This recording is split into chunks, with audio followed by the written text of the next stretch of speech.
Hello, everybody. My name is Kurtis, and I'm your host here at LOAC Television. This is the Library of American Comics Television. And thank you for joining us for our live stream today. Feel free to leave comments in the chat if you have some questions or if you want to say anything. Of course, we always appreciate likes and subscribes. And you can also find us on social media at Facebook, Instagram, Twitter. Just look up LOA Comics on all of those platforms, and you should be able to find us. We've got a special guest today. We're going to be talking to comic writer Mark Waid about Superman. Now, Mark has a long association with Superman, and we will talk about the many ways he's been associated with the title, including this book right here, Superman: The Atomic Age. These are the Sunday pages from 1956 to 1959. We're going to be talking about this one specifically. So let's just bring him on the show here. Hi, Mark. How are you doing today? Are you there? Can you hear me? Technical difficulties. For some reason, I can't see or hear you. You can't hear me at all. You Okay, were doing well, fine a minute ago. that's so strange. Let me see if I can. Can you hear me now? This is one of the Let me problems. sign off and sign back on. See if that'll help. Okay, well, these are some of the complications with doing things live. We were just chatting before the show, and it worked fine, and then something happened. So, okay, so I want to just I'll talk about Superman. These comics for a little while. They are just wacky. If you guys know the Golden Age and the Silver Age of Superman, they are very, very different from modern Superman comics. And let's see. Okay, we're gonna bring Mark back on here. Can you hear me Great. now, Mark? I can hear and see you now. Perfect. All There we good. go. It's all good. I was just telling people how kind of crazy these Superman comics are. Now, it's very, very different from Superman of the modern age, of what we know. Uh, what's your association with Superman? How far back with Superman do you go? Yeah, I go back to 1966. I go back to the time of the Batman TV show, which fascinated me when I was like 3 years old, and my dad brought home a Batman comic to share with me. Oh, And now your audio. Hold on. Now oh your no, audio's cutting out. is it? We might have to. Oh man. All right, let's see what we Okay. can do here. Hang on. No, I can hear you now. Oh, you You hear were me now? Okay. saying If it keeps cutting in and out, 1966. okay, 1966. Yep.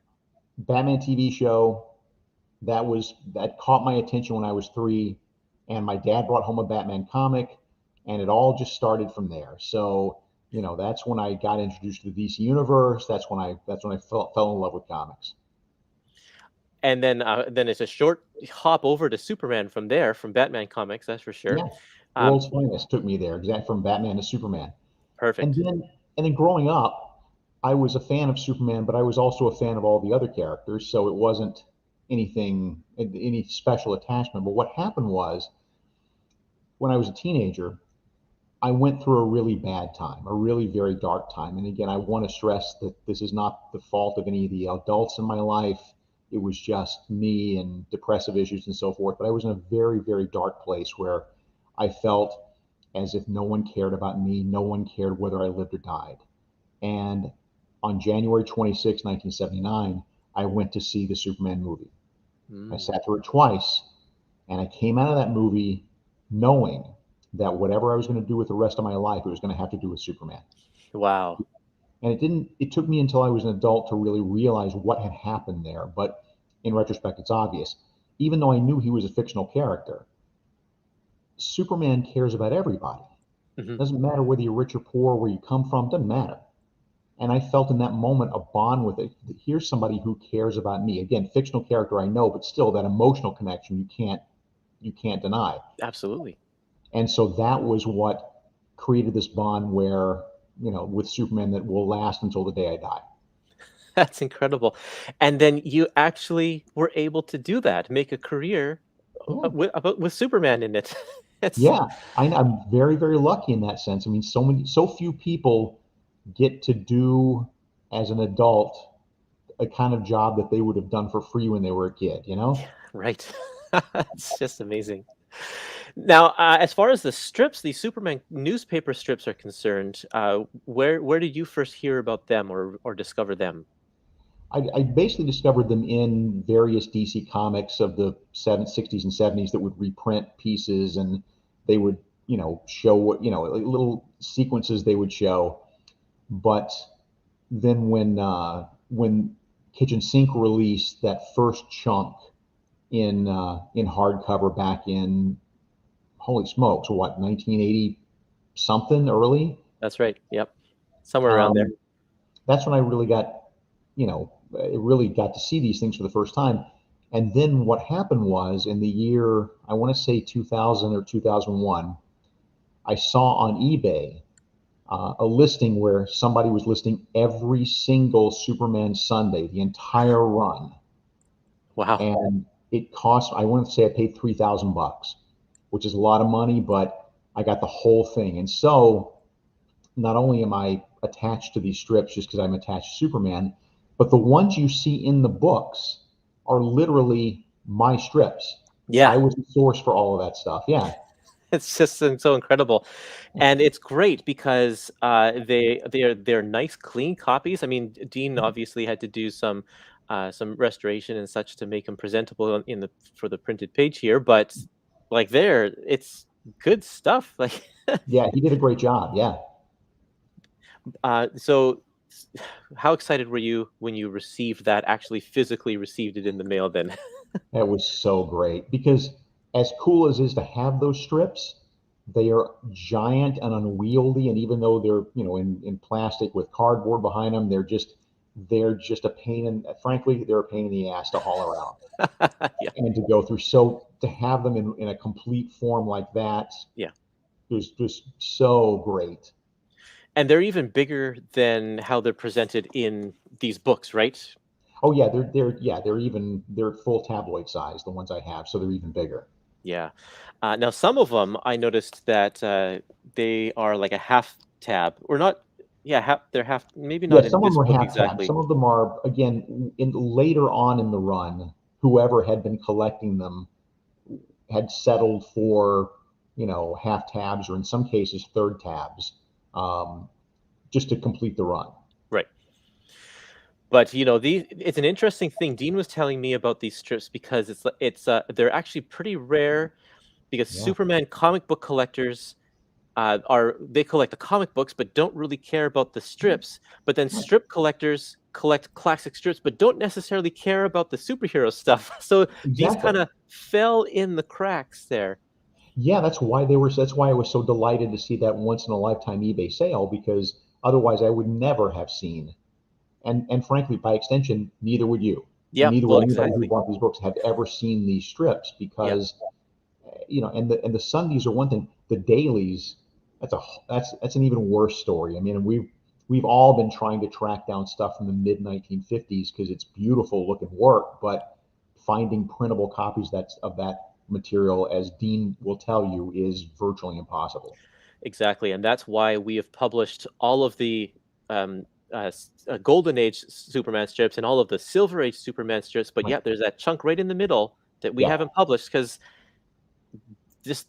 the runs don't exist I as know, far and as it's we it's know. really it's really a shame because I actually have copies of all of it, but not nearly print level copies. I mean, like Xeroxes of Xeroxes of Xeroxes of Xeroxes. So Yeah, I'm able to read those strips, and not only are they beautifully drawn, there's a whole swath of them drawn by Kurt Swan and not Wayne Boring. yeah, So beautiful strips, and beyond that, there are things that are in those strips that precede the Superman comics mythology. So, like introductions of Bizarro and Metallo and characters yeah. like that, Brainiac, that show up in the newspaper strips in much different forms in a lot of cases than they showed up in the comics.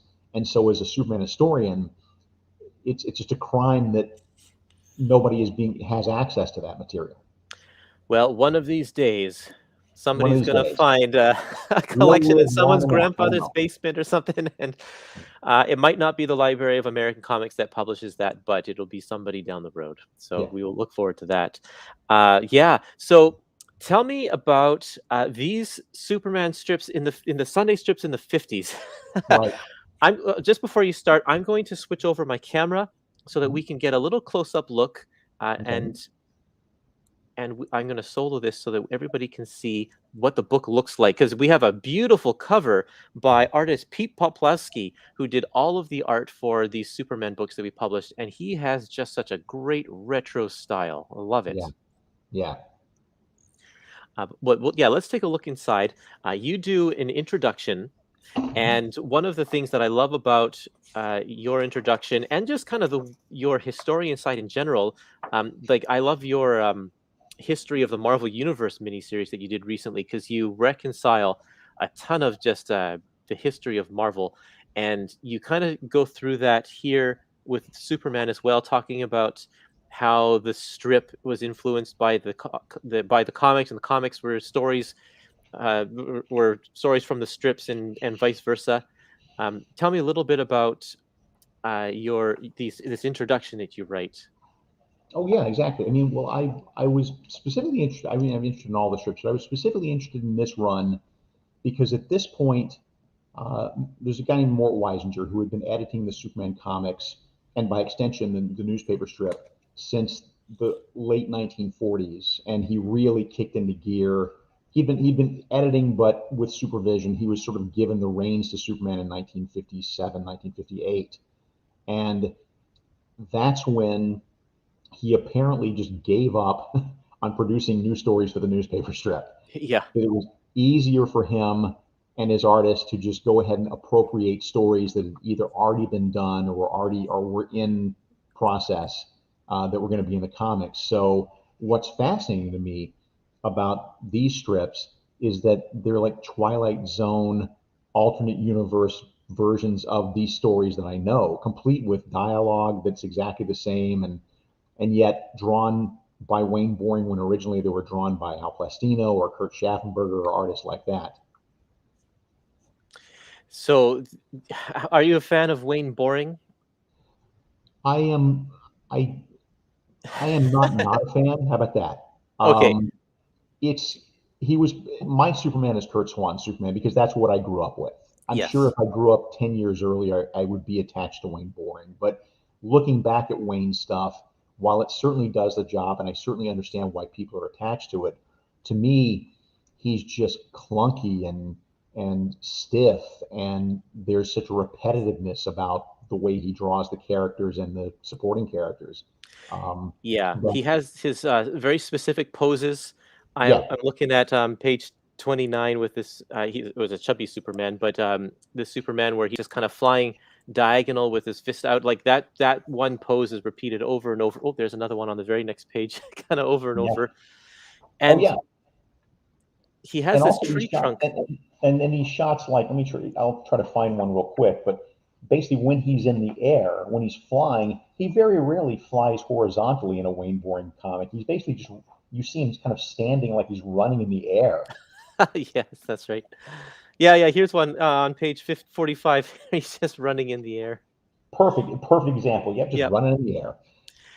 Yeah, and I like he has some great stuff. Like the first story in here where the horses, like he draws some beautiful horses and such. So he's an excellent illustrator, but his Superman comes off just like you said, a little stiff. I Yeah, always find that Wayne Boring has like a he makes Superman look like a tree trunk in his yeah, yeah. There's no, from his, if you took his shoulder measurements, his waist measurements, and his hip measurements, they'd all be the same. yeah, that's right. But he's still fun, and he brings a level of excitement Yeah. to just the lunacy of the strip, and I think maybe his Superman, the way he draws Superman, sort of reflects that as well. Just how kind of nutty these stories are. Yeah, and he's an interesting case because that was really unlike a lot of golden age and silver age artists who got around and worked for different companies and did. Boring got started doing Superman in he was hired by the Joe Shuster studio before he was hired by DC Comics. He was hired by the Shuster studio as one of Shuster's ghosts to come in and help with the strip, Yeah. and that's how he got introduced to DC Comics. So that's pretty much all he did. He did, when you get to the 1950s, he started doing stories in the Superman comics. But even then, it wasn't like he was also doing Batman or Wonder Woman or working in other companies. This is Wayne Bourne's resume. is very short, but it covers an immense amount of time. Right. Yeah. And you mentioned in your introduction that some of the stories that he did for the strips were ones that he had already done for the Those comic are my books. favorites. Those are my favorite. I have two thoughts when I read those. First off, how weird it is to see him illustrating things from different points of view, or in the case of Mr. Mitch's Pitalik, drawing him one way in the comics and drawing him a completely different way in the newspaper strip. Yeah. And the other thing that I think of whenever I see those is how how dull was this for him? Having to Yeah. redraw the same story. Oh man, yeah. Well, at least hopefully it was easier for him, and it's like an easy paycheck for that month or something like that. Yeah, but again, he didn't reuse the same poses or the same panels, so he's having to recompose all this stuff. And also the timing is different, having to reconstruct. I don't know if he was in charge of this, having to break down the story into Sunday installments rather than having to, do it for an actual comic Right. comics length story. And I suspect that was probably under the aegis of Mort Weisinger and then probably Jerry Siegel, who was probably writing most of these strips. Oh, okay. Wow, yeah. Do you have a favorite story in this volume? I do, and it's for a strange reason. If you there's the Future Man story that starts on, let's see, let's find the page, shall we? Please hold. Your call is important to us. Um, It's a little flipping, further in the book here. yeah, let's see. Here we go. Yeah, here, yeah, it's a little further in the book. I guess we start on roughly, sorry, page one, yeah, 113, right? There we go. I'm sorry to all 113. your listeners and viewers who are listening to us stumble through pages. Yep, But that's okay. this was a story that was actually done simultaneously in the comics, give or take a few weeks. But what interests me about this is there is still a difference between the Superman of the newspaper strips and the Superman of the comics, in that and again I suspect the comic was done after the newspaper strip, and I'll tell you why. Because if you go to page 116, Okay. you start summarizing the origin of Superman. Now, by this time, in 1945, Siegel and Schuster had introduced, Siegel and Schuster, DC Comics had introduced Superboy, the idea that Superman actually had a career as a teenager as Superboy. And that was, by 1958, a concrete part of the mythos. And obvious in every other retelling of Superman stories. But for whatever reason, in the newspaper strip, because they had never made reference to Superboy before this, they decided just to skip over that part in the newspaper strip. And then for whatever reason, the comic book story did the same thing. And it was a weird continuity glitch because comic book readers were writing in going, well, this completely ignores the Superboy stuff. What happened? So I like that. Um, I also like on page 120, I like the introduction to the newspaper strip the first time of Red Kryptonite, which Yes. for those who aren't super hip to the Superman mythos, was an isotope of green kryptonite that did not weaken Superman, but instead every individual piece had a different effect on him, whether it was, in this case, taking away his powers, or splitting him in two, or turning him evil, or in extreme cases, giving him an ant head or a lion head or whatever, which were, which were goofy, but that was the tone of the Superman comics of the 1960s. We have one comment here. I just want to highlight this from Bill. He says, Yeah, as a Wayne Boring fan who's never really thought about his work analytically, uh, I'm right, laughing out loud at some of the comments about his style that we're making here. I can't disagree with those observations, he says. right. And I cannot, I cannot underscore enough how much I appreciate his work and how much I value his work, Yes. but it just has no emotional connection to me. My other favorite thing about Wayne Boring is I'm going to continue to pick on him, is you go to page 147, and 147. Okay. yeah, and this goes to I'm sure it's throughout, but that's the one that comes immediately to sight. If you look at panel 5, and Wayne Bourne did this in every time he drew Clark Kent. It's obvious that Wayne Bourne has never seen a pair of eyeglasses before, because they don't work like that. I mean, they're sticks over his ears. They have no earpiece to them, and for whatever reason, that's how Wayne Boring drew Clark Kent, and it always amuses me. That's so funny. Little details like that. Uh, Yeah, but yeah. I know I'm interrupting, but go to page 156. That's even a better and weirder view. Okay, 156. Let's see this. Yeah, panel 6.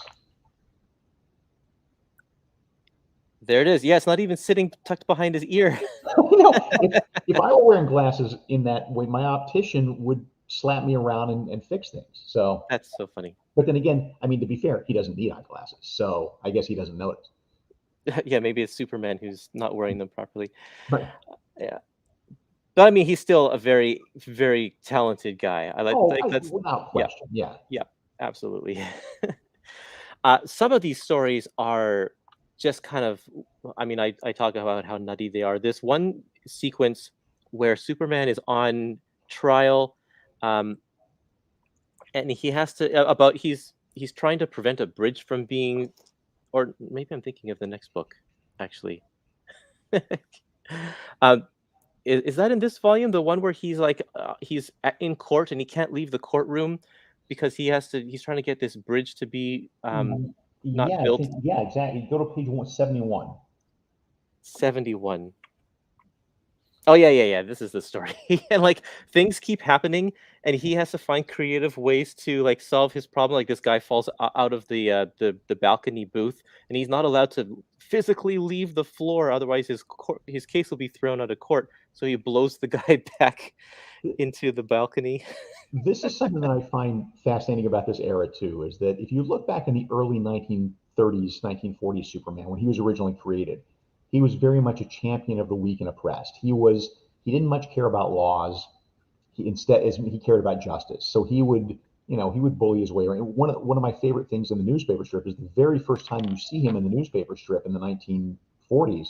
Uh, One of his very first lines of dialogue, I think his very first line of dialogue, when he enters the lair of a crooked banker. He looks around and he says, "Nice place you got here. Be ashamed if anything happened to it," which is the least Superman thing I can think of coming out of his mouth, and No yet kidding. that was the approach. So what happened was, as DC Comics took more control over that character in the early 1940s, and he became more of a commodity and more of a household name, and kids were more into it, DC got skittish about the fact that Superman sort of flouted the laws and was not an agent of the status quo, and so made him very much a policeman rather than a crusader, where he very much followed the laws and so forth. And then you get to the late 1940s, and it was even a tighter straitjacket on Superman, because if you look sociopolitically at the 1940s, late 1940s, we'd won the war. America was great. Or at least that was the thinking, and we were thinking, we were the policemen of the world. That's what we were in the late 1940s. We were the policemen of the world, is how we saw ourselves.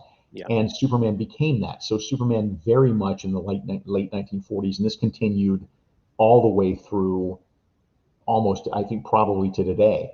That's when he became very much an agent of the status quo. His whole job was to make sure the status quo stood pat. And part of that was, in these stories, always making sure that Superman always obeyed the law, no matter how absurd the law was in that situation, Yeah. because that's just what Superman did. And this is a great example. Like you said, there's no reason in the world he's not. There's plenty of stories, not only this one, but ones where he's put in jail for some reason and he has to find some creative way while he's in jail to stop criminals, even though no judge in the world would convict him for leaving jail to go find some criminals. Yeah. My favorite example of this, and it's sadly it was not adapted in the newspaper strips, but there's a story called Superman Owes $1 billion. And I stress again before I say that these comics were made for children. They were fantasy. They were like fairy tales. They didn't really have to follow adult rules, and so they were made for children. So the concept of Superman owes $1 billion is that an IRS agent just happens to think to himself, Superman's never paid taxes. And yet he doesn't, yes, I mean, technically he doesn't have a job or an income, but you still get taxed on donations. You still get taxed on things that are given to you. Superman's always collecting rewards and then turning them over to charities or whatever. You still get taxed on that stuff. So he runs the numbers and he realizes that Superman owes $1 billion in back taxes, and he calls Superman into the office. And of course, because Superman is such an agent of the status quo and because he's such a law-abiding human being, he takes this seriously and he starts running around the world trying to collect $1 billion. And he's looking, and the rest of the story turns into a complete farce because he goes to find, back when it was socially acceptable, he thinks, oh, I'm going to find some old ivory tusks that have been abandoned in the jungle here. That's worth money. And then he takes them to America, and then Bizarro shows up and uses a ray to turn them into ivory soap just to screw with Superman. Then he finds some radium, and he thinks that, great, this is going to be worth $1 billion. And then the Metropolis Hospital puts out a urgent message that because of they're having an epidemic of a certain disease and cancer and so forth, they desperately need radium. So he gives the radium over. So the whole thing is the farce of Superman trying to collect $1 billion and cannot. But what I love about this story is the ending. And that is that Superman shows up and essentially says, you got me. You give me 24 hours, I can't do anything. And that's when the IRS agent's boss enters the room, having just heard about all of this, and says, you don't understand. Superman doesn't owe us a dime because, and I think the number was $600 back then. If you're filing an income tax report, as you know, you are able to deduct for your dependents. You're given a deduction for each of your dependents. I think it was $600 back then. But if you multiply that times the number of people in the world, there you go. We owe Superman money. Like the whole world depends on Superman. And so case closed, everything's happy, 8 pages and done, and we're out. But again, that is just my very favorite illustration of Superman as the most law-abiding citizen, no matter the inconvenience. That's right. Wow, that's amazing. And I love that attitude through these strips as well. And Yeah. I just love the variety of the stories in these as well. Like within a couple of months, Superman goes through like several pages of literally just sitting at a desk with a lie detector on him. Yeah. Yeah. And then the very next thing, he's like in the Wild West, and then he's fighting a giant gorilla. Yeah. Yeah. That's you again. What was going on here was that Mort Weisinger had to fill 3 Superman stories an issue, and then Action Comics was another one. And then Lois Lane had her own comic with 3 stories an issue, and Jimmy Olsen had his own comic with 3 stories an issue, and Superboy had some. So if you tally, like, Mort and his crew of writers had to come up with hundreds of stories Incredible. every year for 15, 20 years, and so you had no choice but to go with the wildest, wackiest ideas sometimes. You mentioned Lois Lane's own title. A lot of the stories toward the end of this book and then going into the Silver Age are a lot more focused on Lois and her involvement in Superman. Was there something? Was her strip really popular, or her comic book really popular at the time? It was insanely popular, and this baffles me. It will baffle me to the day I die. But Lois Lane comics were some of the very best-selling comics in the industry in the early 1960s. People just, I don't know whether it was because girls were buying them as well when they weren't buying other comics, because comics at that point were very much for little boys. But Lois Lane sold phenomenally well, and so naturally Mort turned to, I finished mining out all the Superman comics. Let's go mine the Lois Lane comics and see what we can find there. Yeah, it's definitely great to see her more active as you approach the last half of this story here. Um, you also mentioned this in the introduction. One of these stories has Superman as an obese person, and Yes. then in the very following volume, in the first Silver Age volume, we have a story with Lois Lane as an obese person. Yep. Here's the thing, and I don't remember. I haven't looked at the introduction again, so I don't remember if I covered this in the introduction. If I have, I apologize. But Mort Weisinger himself, again, the steward of Superman for over 20 years almost. He was, by his own admission, I'm not slagging a dead man. By his own admission, he was fat, he was bald, and he was not a pleasant human being either on the outside or on the inside because he was also a tyrant. And no one has anything good to say about Mort Weisinger. His best friend was Julius Schwartz, who said at Mort's funeral, "Here lies Mort Weisinger, as usual." Oh man, wow, That's the holy cow! eulogy from your best friend. So no one, I mean, he was just a thorough, but more important, he would say out loud, I wake up in the morning, I look in the mirror, I'm a toad. Well, Mort also put a lot of himself into these stories. And if you look at the Superman stories of this era, whether in the newspaper strip or in, the comics, the two worst things that could happen to you, the two most tragic, horrible things that could happen to you in a Superman comic is if you got fat or if you lost your hair. These are the two worst things that could happen, and it is not a coincidence to me, to my mind, that is because that's what Mort thought. Yeah, very self-conscious and Very, yeah, very self-conscious and aware. So, wow. Yeah, and you can apply that to any superhero, any DC superhero in the Silver Age. I'm sure you can find that comic. I know there's like Flash has one where he's yeah, ginormous as well. I honestly think those are there was more coincidence. I just think at that point you're trying to find flash ideas, and it's funny that the fastest man on earth suddenly weighs 900 pounds and can't Right. move. But Very with true. Mort, it was not just the worst thing, but it was a constant. Like 4 or 5 times a year, there'd be a story where either somebody was fat or somebody was, revealed to be bald, and it ruined their life or whatever. So yeah, Maybe that's why Lex Luthor is bald. Although honestly, that, yeah, I'm pretty sure that's why Lex Luthor's bald. Seriously. yeah. Okay, so I have a question about the production of this book here. Did you do the scanning, or did you send the strips over to Dean to do the scanning? The scans were actually done at IDW.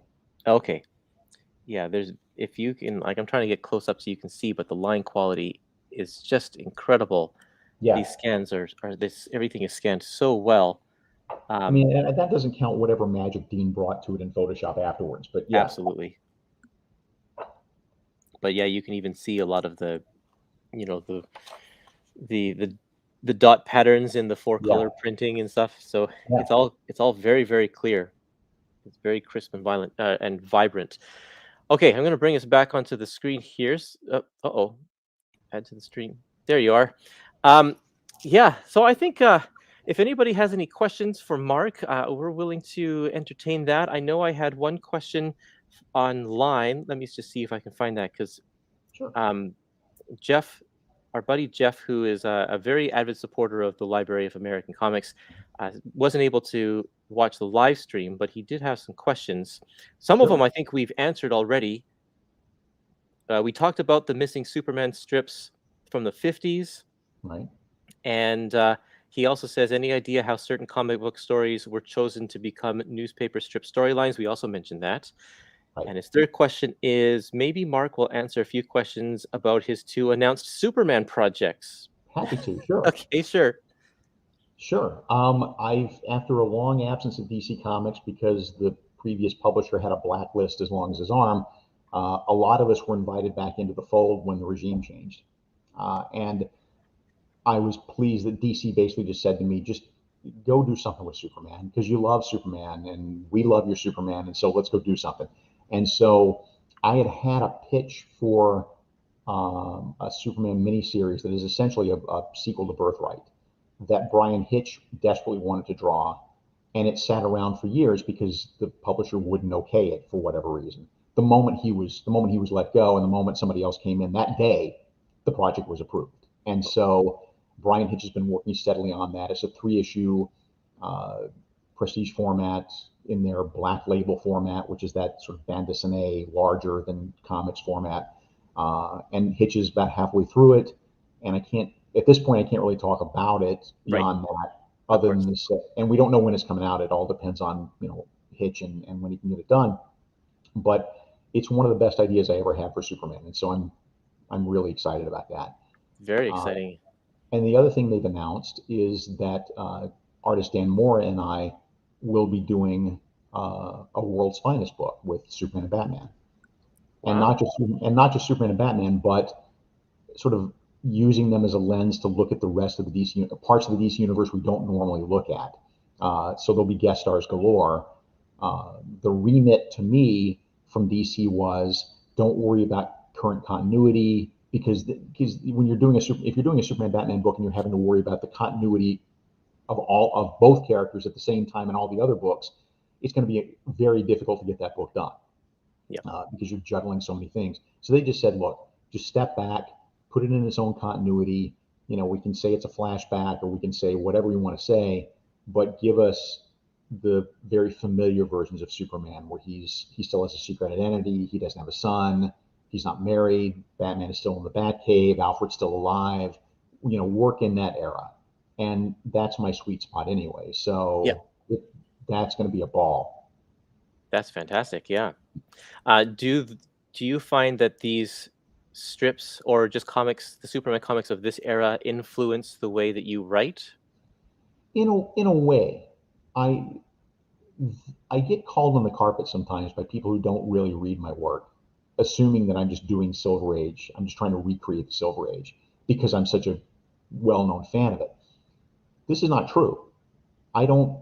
I love Silver Age comics, but I certainly realize they don't really have anything important to say in the 21st century. I love the Beatles too, but I don't know how relevant they are if in the year 2021.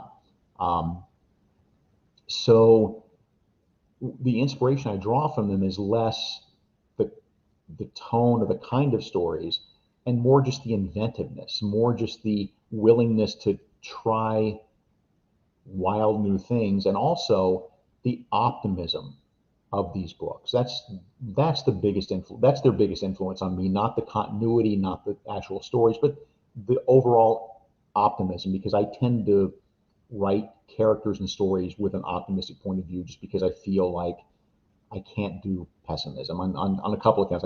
It's not my nature, and also I insist these characters are not really built to do dark, pessimistic, apocalyptic stories. You can do, every once in a while somebody will do one and it's good. But on the whole, like as a general rule, Superman in particular is not built to be a pessimistic character. He's a character of hope. He's a character of expression. He's a character of impossibility. And to impose a dark cynicism on that character for any length of time, I think does it a disservice. So when you are crafting your story and you're told don't worry about continuity, Superman's not married and such, that what era are you going for? And do you make sure that the costumes and era, it's all era appropriate as well? Yeah. That which pleasantly surprised me. Again, I was perfectly prepared for DC to say, we want you to do this, but you've got to stick to modern day stuff. And I would have been okay with that, because I play by the rules. I'm not like I just said, I'm not slavish to the Silver Age. But when they said do more classic versions in the way the characters are generally known to the general public, then I don't want to narrow it down to an era. I don't want to say I'm going back to the 60s or 70s or whatever, because again, it's not tonally and types of stories. It's not that. And I don't want to be perceived as a nostalgia act. But it's the look of the characters is more classic. It's the classic Superman costume. It's the classic blue and gray Batman costume with the yellow utility belt and the circle around his bat. But the way Dan Mora draws it is everything, because it doesn't in any way look unmodern. It looks like a comic book from today. If there's no, Wow. in other words, there's no attempt from the artist to try to emulate older styles or make it look like a Silver Age book or anything like that. It looks like a modern book. Nice. That's kind of a cool contrast then. Yeah. Yeah. It's really good. Okay, well, Mark says he just says that's such a great insight. What you were talking about the optimism of Superman, bringing that into your work here. Wow. So, I think maybe we can wrap up our conversation here. This has been a really, really fascinating discussion about this era of Superman. Um, I don't know. Do you have any last thoughts? Anything you want to say to the people listening? I don't think so. I mean, I think that, Library of American Comics does such a great job. You're not paying me to say this. I'm saying this out of my free will. That do such a great job of putting these books together. I'm a huge fan of the whole library. I collect tons of these books. I was never a huge newspaper strip reader until these beautiful volumes started coming out, and Dean Hmm. and others were very good about making sure they were well curated packages, and so that brought me in. And I can't express enough how beautifully the library presents these strips and how invaluable these books are to anybody who cares about this material. Yeah, absolutely. Thank you for those words, definitely. And we are still looking for those 1950s strips. In fact, Anthony has a question here. He says, "Can Yeah. you share more about missing Superman comic strips? Were these missing strips from the 1950s, and why are they missing?" So, yeah, Why we've are they talked a missing? little bit about that Yeah, already. I mean, the reason they're missing is because DC did a big reason why they're missing is because DC didn't keep like proof sheets of that era, or if they did, that stuff had been stolen or lost years and years ago. I mean, the only reason we have the '40s ones is because collectors have put that stuff together. DC didn't have any of that stuff either. But as you know, as we alluded to earlier, newspaper strip collectors don't really collect Superman, and Superman collectors don't necessarily collect the newspaper strip, and so there's that big gap, and it's a crime because there's some great stories in the '50s. There's a extended continuity where Superman adopts a Korean war orphan, or Clark Kent adopts a Korean war orphan, Oh, wow. and it's a very touching story, and it's a really it's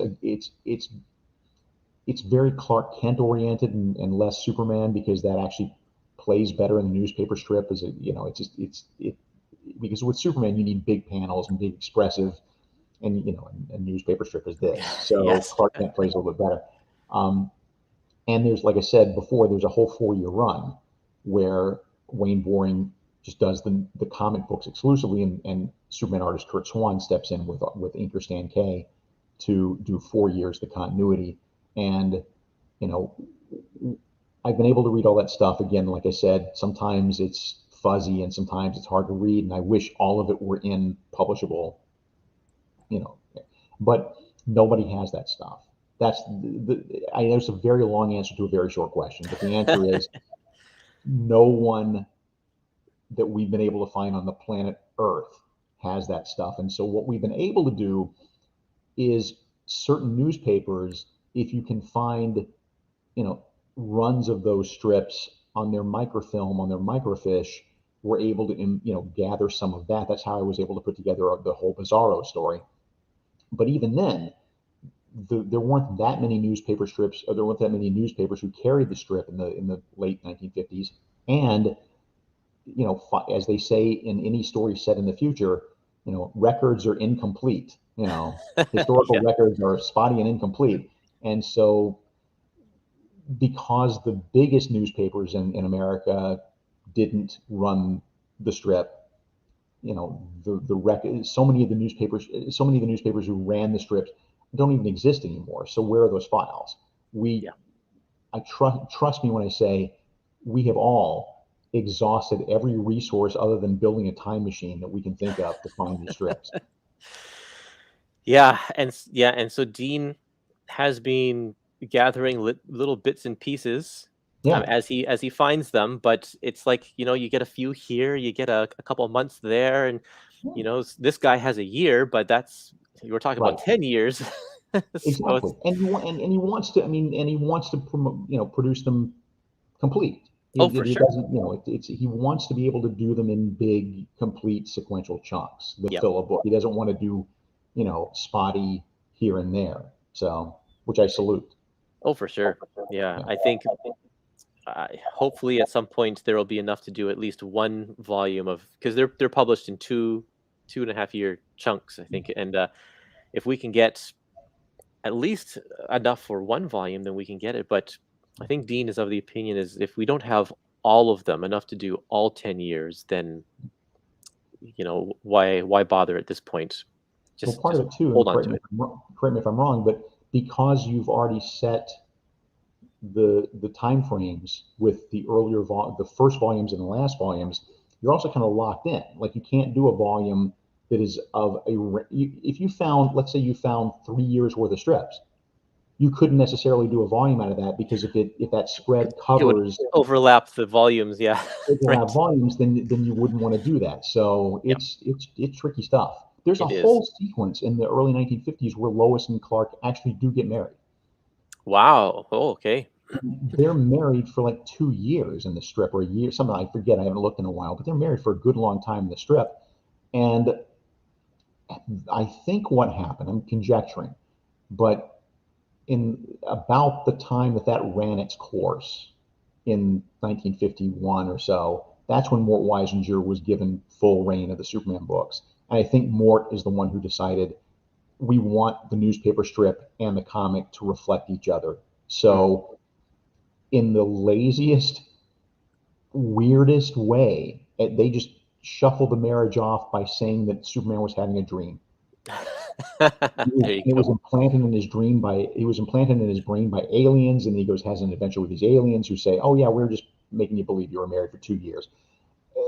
You hand wavy, hand wavy, hand wavy. It's a funny, if you look at it that way, it's a funny installment. But boy, they just couldn't wait to get that marriage off the table as fast as they could. Wow. So here's a relevant question. Yeah. Anthony again says, "Are these, or does DC consider these Superman comic strips to be set on an alternate universe Earth relative to what was being published in the comics at the time, in terms of continuity and canon?"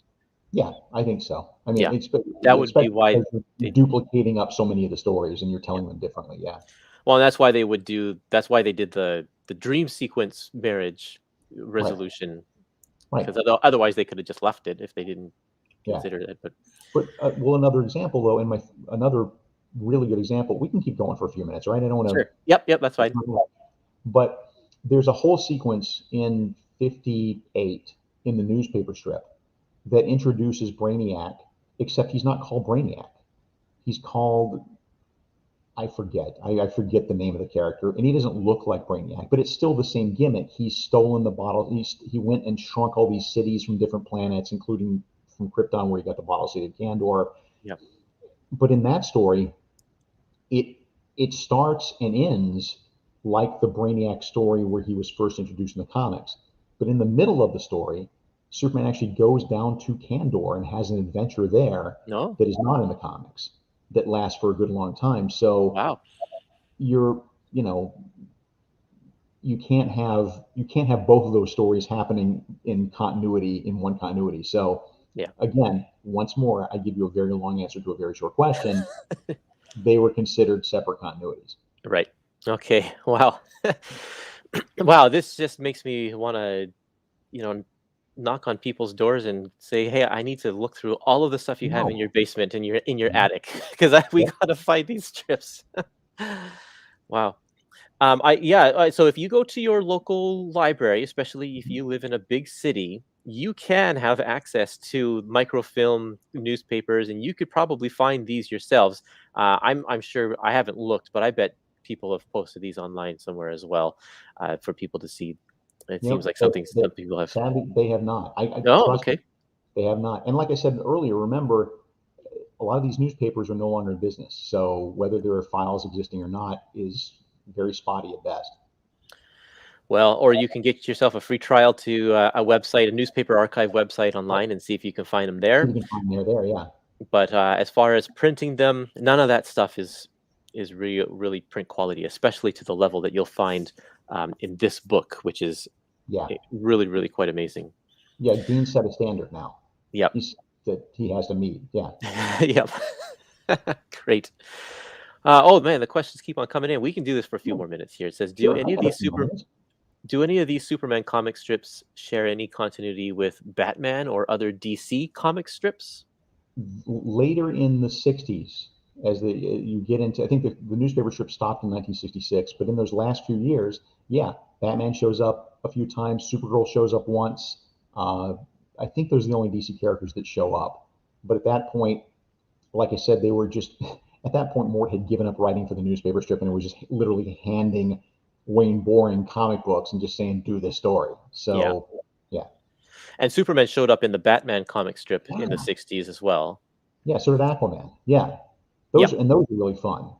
Those Batman Do- scripts are great because none of those, again, that's a completely different continuity, and none of those overlap with the Batman comic books in terms of storylines. yeah, all new stuff for people who Yeah. haven't read them before. Have you read the world's greatest superheroes comic strip? I have. I'm lucky enough to have a dear friend named John Wells who also helps me with these introductions by, doing a lot of spelunking about where this story originally appeared and so forth. Um, and John is like the foremost collector of this strip in the world, and Yeah. so he's been able to put together a full run. And frankly, a print quality full run. Unfortunately, as you know, DC doesn't want to give up that license for whatever reason, and so they're not willing to let that stuff be reprinted, which is a shame because that's a pretty cool strip. Yeah, and so if you are friends with John on Facebook, or if you join, he has a Facebook page. He's actually Yeah, posting one a day, and so yeah, I've been reading these, and it's it's really a lot of fun going yeah. through them. Yeah, who's the artist on that? I can't remember. George Tuska. Oh, that's right, George Tuska. That's right. Yeah, and Conway. I think Jerry Conway is writing those strips in Conway, the they started, 1980s. they started with Marty. It went through a bunch of hands. They went through Marty Pasco was first, and then he handed it off to Paul Levitz for a couple of years. Then Paul Levitz handed it over to Jerry, and then Jerry eventually handed it over to Paul Kupperberg, and the strip ran out. It changed to just Superman rather than the world's greatest superheroes in 1980, I want to say, 81, and then it faded out about 1983. Yeah, and then DC hasn't done any newspaper strips since. No, that's not right. Didn't we do the Batman Marshall Rogers one? Oh, right. I forgot about that. Yeah, that was pretty short-lived. Unfortunately, that was, yeah. It only lasted a couple of years, I think, and Marshall only did the first couple of continuities, and then it was given over to Carmine Infantino, who, and I say this with all respect to Carmine, who I adore. And if you look in my apartment, there's Carmine art hanging everywhere. But this was very late in the game for Carmine, and he was clearly just banging it out. So it's not his best work. Still, that would be a nice kind of one volume set right there. That would be really cool. But yeah, DC didn't want to let those later comic strips get published for some reason. But we'll keep knocking on their door and see what happens. Please do. Eventually, hopefully they'll relent. Perfect. Okay, let's wrap this up. Mark, thank you again for joining us and talking all about these comic strips. What a pleasure it has been to talk with you today. My pleasure. Absolutely. Anytime. Okay, so like I said, give us a like or a subscribe to these YouTube channels, to our YouTube channel, so that you can be apprised of any future videos that are coming your way. Next week, I hope to talk with Dean himself on the live stream. We're going to talk about a new edition of Terry and the Pirates that he's planning. Yeah, So I've heard about this. yeah, that should be pretty good. Okay, everybody, thanks for listening. Take care.